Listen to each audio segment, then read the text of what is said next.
नाशिक लोकसभा मतदारसंघ भाजपच्या वाट्याला जाणार असल्याची चर्चा काही दिवसांपूर्वी राजकीय वर्तुळात सुरू होती।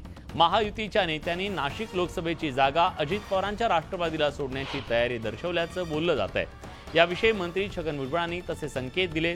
दरम्यान छगन भुजबळ भाजपच्या चिन्हावर लोकसभा लढवणार असल्याचं बोललं गेलं, पण छगन भुजबळांनी ही चर्चा फेटाळून लावली आहे। एकीकडे नाशिकमधून अजित पवारांची राष्ट्रवादी आघाडीवर आहे, तर दुसरीकडे शिंदेंच्या नेतृत्वातली शिवसेना जागेसाठी अडून बसली आहे। कारण गेली सलग 2 टर्म शिवसेनेच्या हेमंत गोडसेंनी लोकसभा मतदारसंघातून विजय मिळवलाय।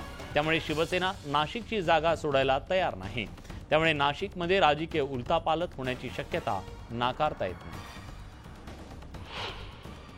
अजितदादांनी ही जागा मागितली आणि त्यावेळेला अजितदादा प्रफुल्ल पटेल यांचं म्हणणं असं आहे की वरून सांगण्यात आलं की ती जागा तुम्हाला घ्यायची असेल आणि घ्या, परंतु छगन भुजबळांनाच तिथे उभं करा, असं त्यांनी मला सांगितलं। नाशिकमध्ये भुजबळ भाजपकडून लढतील अशी एक चर्चा आहे, नेमकं काय सुरू आहे?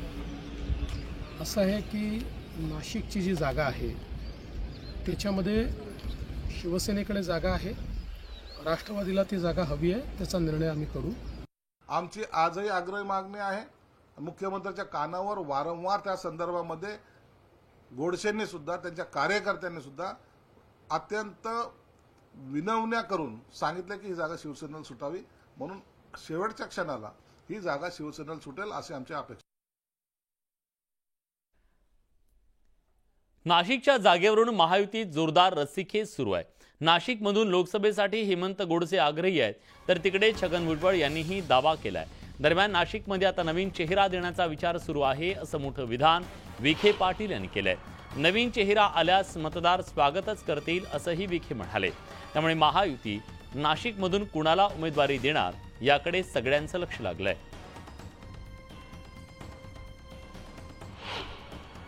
भारतीय जनता पक्षाच्या कार्यकर्त्यांचा आग्रह की पक्षाची ताकद जास्त असल्यामुळे उमेदवारी आम्हाला मिळाली। विद्यमान खासदार गोडसे साहेब आहेत, ते म्हणतात मलाच मिळाली पाहिजे। आदरणीय भुजबळ साहेबांचा तो आग्रह आहे। मला वाटतं आता मी कालपासून जी माहिती ऐकतो की पर्यायी नवीन उमेदवार, नवीन चेहरा द्यावा असं आता समोर चित्र येत आहे। बहुतेक नवीन चेहरा आला तर लोक आणखीन त्याचं स्वागत करतील।